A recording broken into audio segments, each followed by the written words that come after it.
Welcome back. So now I will show how to execute mode 2 programming in Keil software. So this is same Keil software I took. So here I wrote the program. So how to create the project, how to create the file, you know that. So how to create the project, go to project and new project. So type the project name, then go to file new. So you will get this window, blank window. There you are going to write the program, any program. So now I wrote here mode 2 programming. So after writing the program, you just save it by some name with .s extension. After that, you attach to the source group. So that I gave the file name as p1.1.s. So same file I attached here. Then after attaching this, you have to rebuild that so that you have to get 0 error. Okay. So once you get 0 error, so start the debug session. So before starting the debug session, I will briefly explain this program. Already I explained in the previous slide. So now again I will explain. So first thing is you have to select which mode and which timer you are going to select. So when you send 0 to in tmod register, so 0 is also 8-bit register and tmod is 8-bit register. So you have to send 8-bit value only. So when you send 0 to in tmod register, it is going to select a timer 0 and mode 2 programming. Okay. Then you have to load the initial value. So when you are going for mode 2, you have to load initial value in only in th0. So same thing is going to be copy in tl, then count is going to be happen. So now I took the count value as 0.5. So for 0.5 you got some delay and you got some frequency. So now you have to check whether we are getting same delay or not using Keil software.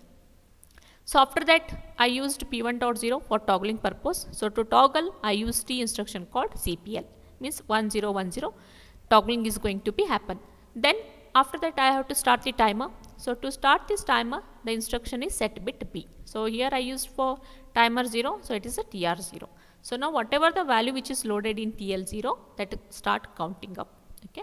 So once it start counting up from 0 to maximum limit ff, so tf timer flag will be 0. Once it rolls over from ff to 0, then tf flag becomes 1.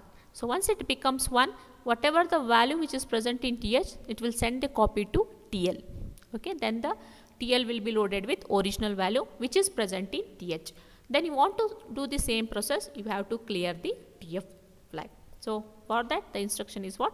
CLR TF0. Then you want to do same procedure again, then go for sjump here, then end the program.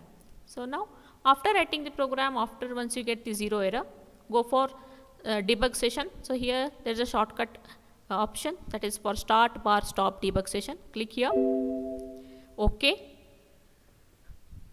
Okay, and this is a window you are going to get. So here I have to monitor 3 windows. One is waveform window.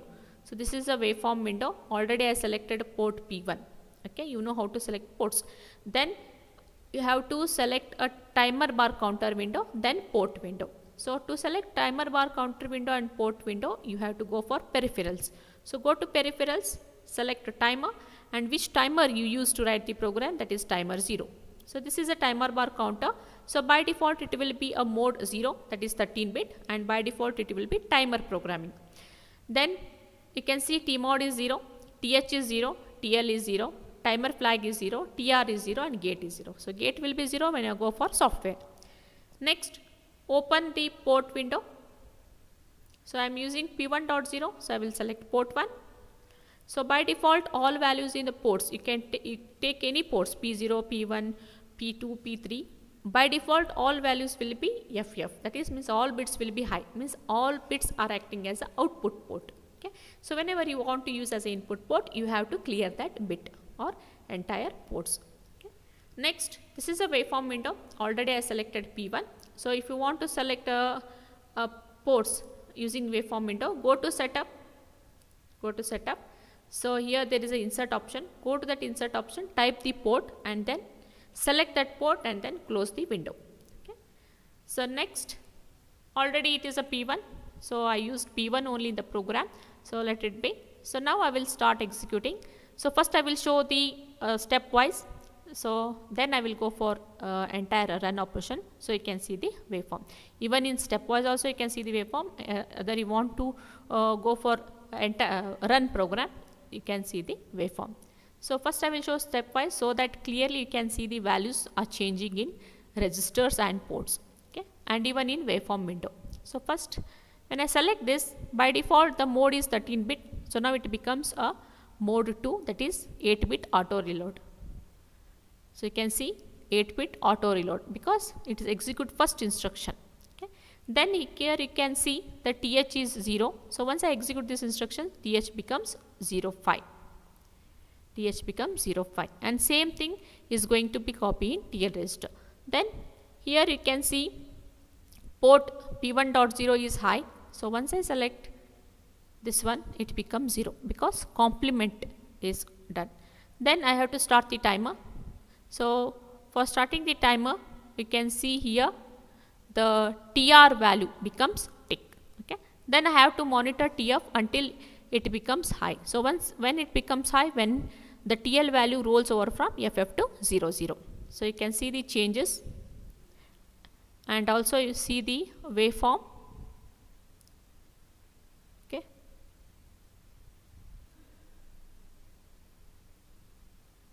So now it is you can see the waveform, it is starting from low. Okay. So now you can see the values which is present in TL. So still TF is 0 because roll over is not happened still. Okay. So you can see waveform, it is increasing at lower side. So now you can see the waveform, once it rolls over, automatically the TF flag is cleared and the original value which is present in TH is loaded in TL. Okay. And you can see the waveform window, it is increased. Now because 05 is a count for only for half portion, so it will be half. Then another half is for high. So that's why again you load 05, again it will go for high. Again you load for 05, it will start from low portion. So you can see the waveform, now it is started at higher end. Okay, high pulse width. So when it is low pulse, you can see P1.0 is 0. When it is starting with high pulse, you can see P1.0 is 1. Okay. So initially it was 1. When you executed the instruction CPL, it becomes 0. So it will be 0 until it becomes high. So low becomes high, it will be 0. So now it is jumped to high. So you can see again it is complemented. So 0 becomes 1. Okay. So like that it will continue. So we'll see, we'll finish this first high portion. Then we'll see what's the time delay you are going to get and the frequency. So you can see the values in TL. So now again you can see P1.0 is 0, complemented value. Then you can see the count is counting.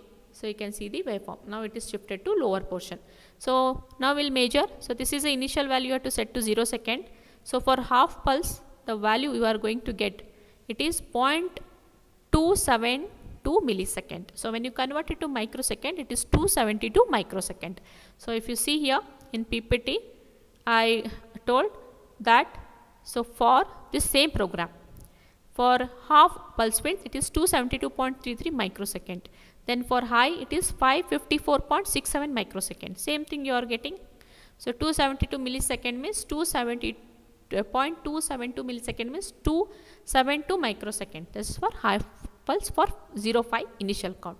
Then for next entire period from low to high, it is showing, see the mouse position, it is showing 0.52 millisecond. So when you convert to microsecond, it is 520 microsecond, 520 microsecond. So it is almost near.